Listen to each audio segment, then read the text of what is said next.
Assalamualaikum warahmatullahi wabarakatuh. Halo semuanya, selamat malam. Kali ini saya akan menceritakan sebuah cerita dari pengalaman seseorang. Ini cerita horor mistis, tapi bukan di Indonesia, katanya dia sedang di Amerika gitu. Dan langsung saja, seperti apa kisahnya. Pengennya tuh di Amerika tuh dikejar bule ganteng atau Brad Pitt gitulah. Malah dikejar hantu. Jadi ceritanya pas di Maryland, kami menginap di hotel bintang 3. Hotel tua dengan 4 gedung yang nggak ada liftnya. Namanya hotel tua jadi nggak tinggi. Gedung 1 dan 2 cuma 2 lantai aja, dimana parkiran ada langsung di depan kamar. Kayak kos-kosan ya. Untungnya pas awal nginep dapat di lantai 1. Kalau di lantai 2 ya lumayan bolak-balik, gotong-gotong koper gede gitu loh. Dan di Amerika tuh apa-apa mahal. Kebetulan hotel kami nggak ada bellboynya, jadi memang apa-apa tuh mesti angkat sendiri. Gedung 3 berlantai 4 yang agak baru, letaknya ada di depan. Nah, yang ini lumayan nih karena ada liftnya. Ya kali gotong-gotong koper 24 inch ke lantai 4. Yang ada nanti malah pingsan. Begitu masuk kamar saya langsung senang. Kamarnya luas. Namanya juga hotel lama kan. Biarpun kami memilih twin bed, masing-masing kami tidur di ranjang terpisah karena bednya ada 2, tapi kamarnya tetap lega. Tapi kesenangan saya itu nggak bertahan lama. Begitu malam mulai datang, semua keganjilan-keganjilan itu datang.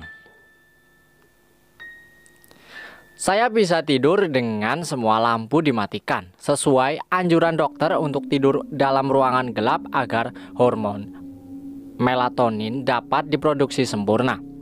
Hormon melatonin ini sangat bermanfaat, yakni fungsinya untuk mempertahankan efisiensi dan efektivitas sel serta memperlancar aliran darah ke otak, juga membantu menurunkan kadar kolesterol. Nah, malam pertama menginap, semua lampu dimatikan, termasuk lampu kamar mandi. Saya ingat betul kalau lampu sudah dimatikan. Namun pas jam 1 pagi saya bangun untuk buang air kecil. Lampunya menyala terang. Saya pikir Ima lupa mematikan lampu pas dia kebangun untuk buang air kecil. Jadi ya saya biasa aja gitu loh, tenang. Tapi besoknya Ima malah nanya yang bikin bingung. "Mbak, tadi malam lu lupa matiin lampu ya?" "Udah gue matiin kok, bukannya lu yang nyalain lampu pas buang air kecil?" "Udah gue matiin juga mbak." Lalu kami berdua terdiam, gak bicara lagi. Kemudian kami perhatikan di malam-malam berikutnya, itu lampu kamar mandi biar pet, nyala mati sepanjang malam. Biar udah dimatiin nanti pas bangun kok nyala lagi, dimatiin lagi nyala lagi. Gitu terus sampai pagi. Tapi kami nggak mau berburuk sangka, mungkin saklarnya ada yang konslet barangkali. Begitu kami menerangkan diri kami. Kenapa bisa tahu kalau lampunya biar pet sepanjang malam? Emangnya nggak tidur? Ya tidur, tapi nggak nyenyak karena ada bunyi rame saat malam hari. Malam pertama ada rame suara musik. Saya pikir orang party, jadi ya udahlah. Malam kedua bunyi orang geret-geret perabot. Saya kira ada orang lagi ubah desain kamar, jadi saya anggap angin lalu. Nggak ngerasa aneh gitu loh di hari-hari awal. Maksudnya aneh tapi nggak terlalu diarahkan ke hal-hal mistis. Walaupun setelah dipikir-pikir lagi, lah kami nginep di hotel, ngapain juga orang ganti desain atau orang nginep di hotel kok pakai ngerubah desain gitu loh. Ngapain juga orang ganti dekorasi kamar kan? Apa nggak diomelin orang hotelnya? Ntar ya pasti nggak boleh lah. Malam ketiga dari lantai atas terdengar bunyi orang ketok-ketok plafon kayak lagi renovasi rumah. Pokoknya ribut bener deh. Tapi saya dan Ima berusaha positive thinking, makanya kami nggak ambil pusing. Hari kedua di Maryland, setelah kami pulang beraktivitas, saya mandi duluan. Di sini keanehan terjadi lagi. Mak, gue mandi dulu ya, kata saya ke Ima yang masih utak-atik HP. Yo mbak, gue masih cek-cek WA nih. Gak ada yang WA, tuh mantan lu udah move on kali. Ledek saya yang dibalas dengan cengiran dan senyum malu-malu kucing Ima. Lalu saya pun masuk ke kamar mandi. Sebelum melepas helai demi helai pakaian, saya menyalakan keran shower. Maksudnya supaya abis buka baju nanti airnya udah anget. Kadang kan air shower lambat panasnya. Dan betul, pas saya mulai mandi airnya udah anget. Wih, badan rasanya enak banget diguyur air hangat. Bodi yang telah setelah beraktivitas seharian jadi rileks. Nah, lagi asik-asiknya sabunan sambil nyanyi-nyanyi, tiba-tiba air berubah jadi dingin. Sedingin air es malah. Saya pun spontan menjerit. Dan dari luar terdengar suara. Mbak, kenapa mbak? Tanya Irma dari luar. Gak apa-apa mak, airnya berubah jadi dingin. Bentar lagi juga panas kok, jawab saya kenanya. Lalu kejadian air keran berubah panas dingin pun terjadi beberapa kali selama saya mandi. Bahkan saat Ima juga mandi. Saya pikir ada masalah sama water heaternya kali. Ya jadi walau 3 keanehan sudah terjadi, lagi-lagi kami memilih nggak mau ambil pusing dengan kejadian-kejadian tersebut. Nggak cukup 3 keanehan di atas, masih ada keanehan lain. Setelah mandi sambil cari-cari baju bersih yang mau dipakai di koper, saya perhatikan kalau laci meja TV terbuka. Dan aneh bagi saya gitu loh. Mak, lu buka laci, nyari apaan? Tanya saya ke Ima yang masih sibuk sama HP-nya, berharap di WA ada yang WA gitu. Enggak mbak, barang-barang gua masih di koper semua. Kenapa emangnya?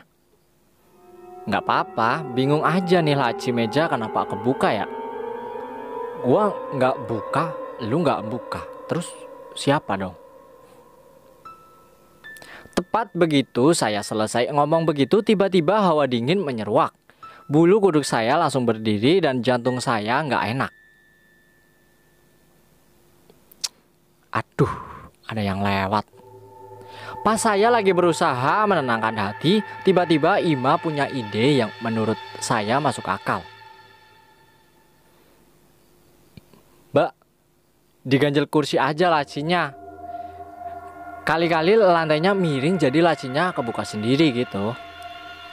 Iya ya, jawab saya sambil langsung taruh kursi di depan laci. Dan kok ya nggak kepikiran kalau bisa aja lantainya miring gitu ya. Ini malah ngerasanya ada yang lewat. Aduh, saya jadi tepok jidat sendiri lalu perlahan hati pun tenang. Saya tepis pikiran yang buruk-buruk itu tadi. Besok paginya saat kami siap-siap mau pergi, saya baru ngeh kalau laci yang tadi malam tertutup karena saya ganjel kursi terbuka lagi. Kursinya geser maju ke depan dan lacinya terbuka kembali. Sementara laci sebelahnya tertutup rapat. Kalau lantainya miring, mestinya itu 2 laci sama-sama kebuka dong. Tapi ini kenapa yang kebuka cuma 1 doang, yang 1 ketutup. Tapi saya tetap ambil kursi lagi dan ganjel itu laci lagi. Percuma, sorenya pas balik ke kamar yang lacinya kebuka lagi, gitu terus sampai beberapa hari. Intinya pas ada kejadian itu tuh terjadi secara berulang-ulang, gitu lagi, diperbaiki gitu lagi. Kemudian Irma bertanya, "Mbak, apa kamar kita ada hantunya?" tanya Ima sambil gemetar. "Ini hotel kan deket kuburan, Mbak. Kan lu lihat tadi sore ada pemakaman kan?" kata Ima sambil memegang hidungnya. Kayaknya dia gugup itu loh. Jawab saya sambil menarik nafas panjang. Saya tipe yang kalau nggak saling ganggu ya nggak apa-apa, nggak masalah gitu loh. Laci kebuka ketutup, lampu berdisco sendiri, air panas dingin nggak jelas, atau ada pesta yang kami nggak diundang. Dan masih menurut saya yang penting nggak nyolek langsung. Mereka punya kehidupan sendiri ya nggak apa-apa. Tapi walau hati bisa cuek sama ginian, fisik nggak bisa dibohong. Di hari keempat wajah saya dan Ima kuyuk tak bertenaga, lesu, lemas, takut. Salah satu teman kami bertanya apa kami kelayapan malam kok mukanya kelihatan kurang tidur gitu. Saya menggeleng dan bilang kalau kami nggak bisa tidur dengan nyenyak. Lalu saya tanya ke teman saya tersebut, kamar kalian air panasnya bermasalah nggak sih? Suka mati hidup nggak? Dan jawaban dia beserta kawan-kawan lain adalah enggak. Lalu saya tanya lagi, apa ada konstruksi yang atau orang ngebangun apa gitu kok malam-malam ada yang ribut kayak orang lagi maku-maku sesuatu gitu. Pertanyaan saya dijawab dengan kenyitan di dahi karena mereka nggak mendengar apa-apa padahal kamar kami sejajar. Ada yang persis di sebelah kanan kamar, ada yang cuma berjarak 3 kamar saja. Saya dan Ima pandang-pandangan, lah berarti cuma kamar kami doang yang begini, kamar lain enggak. Fix. Saat itu juga kami langsung lari menuju meja resepsionis dan minta pindah kamar. Saya jelaskan ke resepsionis bahwa kamar yang kami tempati nggak nyaman. Awalnya sih resepsionis cowok nggak mengabulkan keinginan kami dengan alasan hotel lagi penuh. Saya sedih banget. Ya Allah, masa nggak bisa tidur lagi sih malam ini? Sambil memain-mainkan kunci kamar, saya nyeplos. "You know what? I think our room is haunted." Selesai saya bilang begitu, wajah cowok ganteng di meja resepsionis itu berubah. Mukanya jadi pucat, nggak pakai ngeyel-ngeyel lagi. Dia bilang, "This one room but only available this if. Do you want to wait?" Mantap, saya bilang. Dan malamnya kami pun pindah ke kamar baru, yang ternyata cuma selisih 2 kamar aja. Tapi ajaib, begitu kami pindah malam itu kami bisa tidur nyenyak banget. Gak ada suara berisik, gak ada suara pukul-pukul kayu di plafon. Lampu kamar mandi hanya nyala dan mati kalau saklarnya kami pencet. Pokoknya damai, tenang, dan menyenangkan. Besoknya saya dan Ima bisa bangun dengan sangat segar. Sampai-sampai teman-teman yang satu grup dengan kami pun bisa menyadari perbedaannya loh.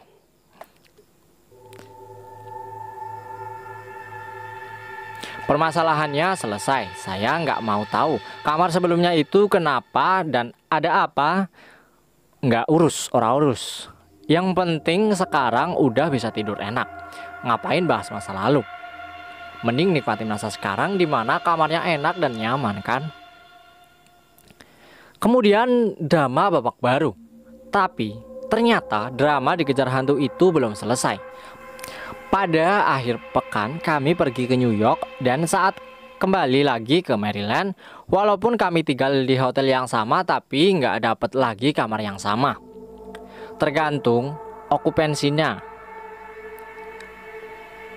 Kali ini nasib mujur agak melipir dari kami, jadi kami dapat kamar di lantai 2. Ya, Garrett Cooper 28 inch plus 2 koper 20 inch ke lantai 2. Ya pokoknya mantap. Tapi sesungguhnya perempuan adalah makhluk perkasa. Sakit melahirkan yang berjam-jam mulus itu aja bisa kami jalanin, maka bawa 3 koper ke lantai 2 mah kecil. Kecil pegelnya, gede sakitnya di pinggang. Setelah berusaha payah bolak-balik, kami sukses juga bawa koper ke lantai 2. Puji Tuhan kamar yang ini nggak se-spoky kamar pertama. Saya bilangnya nggak se-spoky loh ya. Artinya ya tetap aja ada kejadian mistis, walau kadarnya beda dikit. Di kamar lantai 2 ini kami nggak diganggu drama lampu disco biar pet nyala sendiri. Juga keran air pun nyala normal, jadi saya nggak perlu nahan-nahan buang air kecil sampai anyang-anyangan. Dan laci meja pun terbuka hanya kalau kami buka. Nggak selonong boy terbuka sendiri nyodorin diri seolah bilang, ayo intip siapa yang di laci. Enggak seperti kejadian yang awalnya. Kamar kami di lantai 2 ini nggak begitu. Tapi bedanya tiap kali keluar kamar dan lewat tangga tengah, hawanya tuh beda. Auranya lumayan bener kencengnya. Berasa banget ada yang lain walaupun nggak mengganggu. Selain itu tiap malam mesti ada aja yang geret-geret kursi atau meja kayak lagi pindah-pindahan furnitur gitu. Ribut. Saya dan Ima bukannya nggak terganggu, tapi kami memilih santai aja. Ya udah sih, ada yang hobi dekor-dekor kamar kalau malam kali ya. Akhirnya suatu kali pas sarapan saya udah nggak tahan dan cerita ke teman lain. Heran deh, siapa sih yang kalau malam suka geret-geret furnitur? Suaranya ribut banget. Kamar lantai atas yang mana ya? Pengen gua laporin ke pihak hotel deh. Kata saya curhat. Kak, kamar lu kan di lantai 2. Ini hotel cuma 2 lantai. Mana ada orang di atas kamar lu? Ari, teman saya balik bertanya dan sukses bikin saya sama Ima terkesiap. Iya ya, dia bener. Kami mikirnya kami masih stay di lantai 1, padahal udah pindah ke lantai 2. Jadi nggak ngeh kalau memang udah nggak ada kamar lagi di atas kami. Saya dan Ima jadi nggak selera lanjutin makan pagi. Nah, kalau di atas kamar kami nggak ada orang lagi, lalu siapa dong yang bikin keributan tiap malam? Saya berusaha menghibur-hibur Ima dan diri saya sendiri. Pokoknya kalau nggak ganggu ya udahlah, nggak apa-apa, nggak ada masalah kan. Tapi masalah baru timbul di malam terakhir kami di Amerika. Di malam terakhir itu saya mau meminjam timbangan koper ke Fitri, teman saya satu grup dalam perjalanan ini. Biar koper nggak sampai overhead, karena peraturan di beberapa bandara ada yang maksimal tuh satu koper itu isinya 23 kilo. Kamar Fitri letaknya di lantai bawah di bagian belakang. Otomatis mesti lewat tangga tengah. Kalau lewat tangga depan muternya pasti kejauhan. Sudah tahu kan kalau tangga tengah itu ngeri. Perjuangan banget dah lewat situ. Mak, gua mau ke kamar Fitri, mau minjem timbangan. Gua ikut mbak. Ogah gua sendirian di sini. Nanti ada yang ketok-ketok plafon lagi. Ayolah, jawab saya sambil meraih shawl dan mengenakan sweater tipis. Berdua kami keluar, sampai di tangga, lampu temaram dan tiba-tiba angin dingin berhembus pelan. Iya pelan, tapi dinginnya kayak es dan auranya nggak enak. Bulu kuduk saya berdiri. Saya melirik Irma. Dia sih nggak ngomong apa-apa, tapi dari matanya jelas tersorot rasa takut. Tanpa banyak bicara, Ima menggandeng lengan saya. Dalam keadaan ketakutan gak jelas gini kok ya nomor kamarnya agak susah dicari ya. Karena ada di bagian belakang ya kami kurang familiar, jadinya agak-agak kesasar. Dan tambah ngeri tentunya. Kami jalan pelan-pelan saling bergandengan persis kayak di film horor gitulah. Pas mau balik ke kamar dalam suasana mencekam, tiba-tiba Ima bertanya, Mbak, lu ngerasa ada yang aneh gak sih? Apaan mak? Buruan yuk, dingin. Mbak, serius nih. Kok gua rasanya gak enak ya? Curhat Irma lagi. Gak ada apa-apa mak. Tapi nanti di kamar gua setel lagu-lagu rohani. Jawab saya kalem. Ima nggak bilang apa-apa lagi, tapi tangannya memegang lengan saya lebih kuat. Kalah deh genggamannya sama genggaman pacar. Di dalam kamar kami nggak banyak bicara. Ima pasang headset, saya nggak mau bikin panik Ima yang denger daun jatuh aja, bisa langsung geret tangan saya ketakutan. Nanti malah histeris dia. Jadi mending saya diem-diem aja, tapi saya banyak berdoa. Dan akhirnya saya pun menyetel lagu-lagu. Jarang-jarang saya begono, begini, begitu. Yang ada lagunya Justin Bieber berkumandang. Ini malah lagu-lagu rohani. Kebayang gimana takutnya kan mungkin dari teman-teman. Suasana masih nggak enak, dingin, tapi cuma ditekuk saja. Parah kan? Saya melafalkan doa Bapak kami beberapa kali kami sambil nyanyi dalam hati. Pas lagi husu melanjutkan puji-puji kepada Tuhan, tiba-tiba Ima berdiri cepat, nyahut mukena dan sholat lama. Oh, jadi yang dimaksud saya ini Kristiani, yang si Imanya itu Islam. Ada 2 orang berdoa di dalam kamar ini sekarang. Saya tetap khusyuk berdoa dan di sebelah Ima pun melakukan hal yang sama. Sekitar 1 jam kami saling diam. Kemudian saya pun mematikan lampu kamar. Good night ma, gua tidur ya. Nak, niat mbak, udah pasang alarm kan? Biar jangan telat besok ke bandara. Iya, jawab saya sambil menguap. Suasananya sudah mulai enak. Esoknya kami bangun pas alarm bunyi dan sampai bandara tepat waktu. Setelah wirawiri urusan imigrasi, akhirnya kami duduk santai di ruang tunggu. Mbak, tadi malam lu berasa ada yang aneh gak sih? Lu kok diam terus tadi malam? Ya emang berasa aneh sih, tapi masa mau jerit-jerit? Ya mending diem aja kan? Gua walaupun takut tapi masih agak berani karena lihat lu berani mbak. Tapi begitu tadi malam lu bilang mau nyetel lagu-lagu, gua langsung ciut.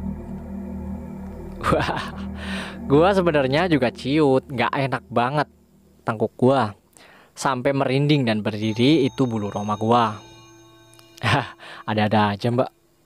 Jauh-jauh ke Amrik kok ya malah pengalaman sama dunia gaib gitu loh. Dan kisahnya pun berakhir dengan demikian.